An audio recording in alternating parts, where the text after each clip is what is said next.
اگر ما و شما خواهیم که جنت را در همین دنیا ببینیم، انا همین نشست ما و شما خود جنت است. یکی از نشانه های جنت انا همین است. در جنت هم انا همین خیلی نشست ها هست. 15-20 نفره که ما و شما نشسته ایم، در اینجا چندین ملائکه دیگر نشسته است. این محفل نور است. جایی که امر معروف نهی از منکر می رود، حتی ملائکه میگه همونجا حضور دارند، گوش میکنند و دعا میکنیم که خداوند در جنت ما و شما رو هم همین گونه روزها رو نصیب و روزی بگرداند. قاری جان، سؤال به میان آمد که همین سطر ورزش به انسان چی فایده دارد؟ خب سلامت باشین. ریش سنت رسول اکرم صلی الله علیه و سلم است. سطر فرض الهی است، خواه برای مرد باشد خواه برای زن باشد. اول بگیم که ضررهای همین به سطری را، سطر گفته تمامی بدن رو میگویند. برای زنها کفی دست، از همین جای دست و روی اجازت است و تمامی بدن او باید که پوشانده باشد، سطر باشد. ضرراش همین است که میگه اگه دیوالها تا چنان بالا بردار، بلند بردار تا یک چشم بینماز در خانه تو نافتد که در همون خانه نحسی میبیاره. انا که ببینید که امروز زنهایی که تنه اوریان میگردن، وقتی ما و شما با اونها نظر میکنیم، در تنه او تمام نمود بیماری میبروید. وجود او را، درون او را میپوساند و از او فرزندانی با تربیه و با حیا به دنیا نمیبیاید. هم درونش سیاه میشد و هم در تن و جسمش همه نمود بیماری ها، یعنی که یره ها پیدا شدن میگیرد و هم زیباگی همون میگیرد. نورش خدا میگیره ایروش. بعد از چند سال پس همون انسانایی که سر لوچ کنی لیج میگشتن، یک نظرش کنین چگونه گشتگی هستن. همون کسمتیک میگن، چی میگن، همون رفته یک از روش بشویم و ببینیشه. از میمون هیچ فرقیتی ندارن، هیچ فرقیتی ندارن. به سطری بسیار ضررها دارد، باور کنین. اگر خواهی فرزندی با تربیه و با حیا داشته باشی، زن تا به سطر کن، به حجابش کن. ما زنه اولش که برای خودمون میگیریم، نه برای مردم. وقتی که زن ما و شما رو مردم تماشا کرد، مردم از او سیر کرد، ما و شما لذت از زن خود نمیبریم. دیگر از زنهای خودمون همون لذتی که میبریم همون نمیبریم.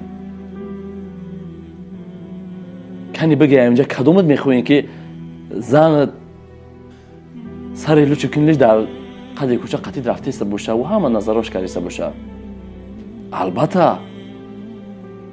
همین یک چیز شما در یادتون بدارین که همین در حوالتون اگر یک سیبتون یا یک نوده درختتون از حوالی بیرون باشد، یا میوجود، هر کس گذره همون میکنه میگیره. البته که زن ما و شما سر لوچ کنی لیج باشه، هر کس نظارش میکنه. من حتی چندین آدم ها را دیدگی هستم که با زنش در کوچه می رود، زنش کرتهای آستین کلته دارد، بروک پوشیدگی است و یا مرد یکی نگاهش میکنه، قطعا همون جنجال میپرداره که چی نگاه داری؟ پیشتا نگاه کن. آخه تو زن تا پوشان که نگاهش نکنن. وقتی تو ناموس داشته باشی، همون زن تا پوشان که نگاهش نکنن. باور بکنی برادرای عزیز، درباره ریش سخت آمدگی نیست، لیکن درباره سطر سخت آمدگی هست. انسان بیناموس میکنه، مرد دیوس میکنه. در طور در جنت نوشتگی که دیوس داخل جنت نمیشود. وقتی زن ما سر لوچ کنیش که گشت، البته که ما و شما دیوس میگردیم. بعض شخصیت هایی هستند که وقتی که ما میگیم که زن تا نگاه که سر لوچ کنیش نگرده، با بعضی‌هاش میگن که نخواه تو گویی که سر لیچو کنی لیج همه نمیگفتی. چرا نمیگفتم؟ چه خیلی که گشتی است دیده استش چه خیلی نمیگفتیش حقیقتا. سخنهایی که من میگم شما تحقیق کنید که من از کجا میگم. بازم میگم که از رسول الله صلی الله علیه و سلم حتی شب اول بازن چگونه هم خوابگی را میپرسیدن. حدیث است، حدیث پیغمبر است.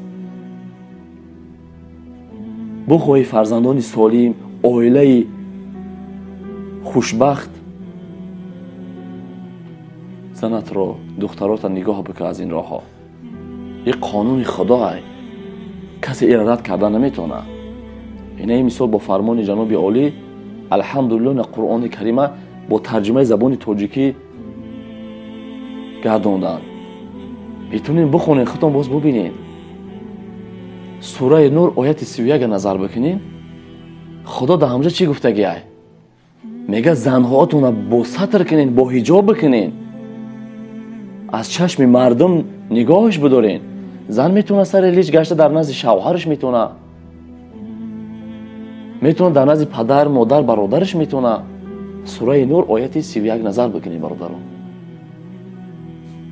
و حدیث حضرت عایشه مادرمان هست که روز میگه یک طایفه زنها به نزد حضرت عایشه مادرمان آمدن که لباسهای میگه نیم برهنه داشتن، یعنی که نمایان داشتن، لباسهای پوشیده بودن که مثل لباسهای امروزه نه، همه محکم و همون بدنشون بگیم معلم بود. و حضرت عایشه مادرمان چی گفت همینجا؟ اگر شما دعوا داشته باشین که ما مسلمانیم، این لباس شما ای مسلمان نیست. این لباس شما از مسلمان نیست. وقتی که میگه حبیب خدا صلی الله علیه و سلم شب معراج که سفر کردن، میگه یک طایفه از زنهای امتشون دید که از موهای سر میگه کشال هستند. حضرت فاطمه رضی الله عنها وقتی که نزد پیامبر صلی الله علیه و سلم در آمد که حضرت علی شوهرشون در همونجا نشسته است، دید که آبی چشم ریخته ایستادند. از شوهرش پرسید، گفت پدر و مادرم فدای تو باد، چه شد که گریه میکنین؟ گفت وقتی که رسول اکرم صلی الله علیه و سلم شب معراج رفته بود، یک طایفه زنهای از امتش را دید که از مویهای سر کشال هستند. حضرت فاطمه مادرمان گفت این چگونه طایفه زنها بود؟ حضرت علی رضی الله عنه گفت ای همه زنهایی بودند که پیغمبر صلی الله علیه و سلم گفت مویهای خوشانه به مردم نشان میدادند. یعنی که سر لیج میگشتن، مردم نظاره میکردن مویهای اونها را. خواهرای عزیز، مادرای عزیز، شما یکی از بهترین نعمت هستین در دنیا. شما را خدا و پیغمبرش دوست میداره، ما نیز شما را دوست میداریم. برای این دنیای دو روزه حیات خودتون را نسوزونید. هر کاری که میکنین مویهایتون را بپوشونید، روین کار دولت باشین، کار دولتتون را بکنید. کسی شما را چیزی نمیگه انشاءالله. وقتی که سر لیچو دستان شما میتوان، پایهای شما میتوان، اون لباسای تنگی که شما میپوشید، شما خود را مسلمان نگید. شما خود را مسلمان حساب نکنید. مسلمان او شخصی است که تسلیم شده است در سخن خدا و در سخن پیغمبر صلی الله علیه و سلم. من به شما یک سوال میتیم، همه یک سخن خدا را اگر ما و شما ترک کردیم، حکم آن چی است؟ یک سخن خدا را قبول نکردیم، حکم آن چی است؟ کفر هست. انسان کافر میشه اگر یک سخن خدا و پیغمبر را رد کنه. بعضی از زنهایی را شنیدیم که میگویند که دل پاک باشه، دل تازه باشه. سر لوچ گون لیج میگشتن، پروا نبوده است، گپ دوونه بوده است. میگه دل پاک باشه. خب نباشم سخن خدا و پیغمبرش کجا میسته؟ وقتی خدا گفته است که ستر فرض است، قرض برای شما، سخن پیغمبر و خدا کجا می ایستد؟ برای کی گفته است از نباشم؟ برای کی ها؟ برای خودشون دلیل میارن با. خوب درباره ریش، این ریش سنت رسول اکرم صلی الله علیه و سلم است. ریش داشتن این یک هیبت مسلمانی را نشون می‌دهد، یک هیبت مردینگی را نشون می‌دهد. ریش داشتن سیمای مردینگی را نشون می‌دهد که همه انسان مرد است. این سخنهای ما با آدمایی که بیریش هستند با اونها سخت نرسد، چون این قصه ها خیلی زیاد هستند درباره ریش. روز میگه عبدالله ابن عمر میگه در نزد در با شاگردان خود نشسته بودند که یک مرد بیریش از بالا اومده ایستاده بود. میگه در حال داخل خانه شد و در بست. وقتی که اون مرد گذشت رفت، عبدالله ابن عمر بیرون برآمد و شاگرداش پرسیدن شدن، گفت چرا این کار کردی؟ گفت از بالا یک فتنه اومده ایستاده است. یک فتنه اومده ایستاده است. گفت مردی که بیریش حکم میزه نداره، مردی که ریش نداره حکم میزه نداره. ریش به انسان فایده دارد، چهره انسان نورانی میکنه. خب درباره سطر آیت ها خیلی زیاد هستند، حدیث ها خیلی زیاد هستند. درباره ریش خیلی حدیث های زیاد هستند. یک نقطه بس است اگر شغور است، ورنه چو چراغ پیش کور است. برای آدم با فهم یک نقطه بسنده است. دلیل بسیار بیاریم و قبولش نکنند چی در کار است. یک دلیل برای ما کفایت کننده است. یک آیت قرآن برای ما و شما کفایت کننده است که خدا میگه که سطر فرض است. برای مرد سطر از زیر ناف از همینجا تا مثال زیر زانو هست. برای زن بجز از انا همین قدر دست و رویش دیگر همه جای او باید که با سطر باشد. خب یک سوال دیگر بر شما میتیم.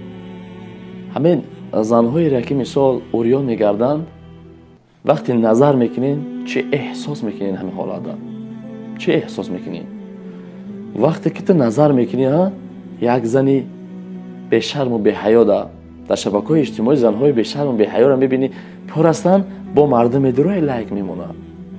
خب همون خواهرت باشه میمونی لایکش، نظرش میکنی. بجای همون خواهر خودت تصور کن. وقتی که یک دختر به حیا و به شرم تماشا میکنی، بجای همون خواهر و زن و مادرت تصور کن، بعد میفهمی تماشا کننده مثل کننده است. همین یک چیز میبینی که میگه بدبخت نخواه همین خالی باشه، آخه تماشاش نکن. بدبخت ما تو رو میگن که همون را با تماشا میکنیم. چرا تماشاش میکنیم؟ خارجان یک سوال داریم. همین سبب مشهور من بدنش شما در چی میبینید؟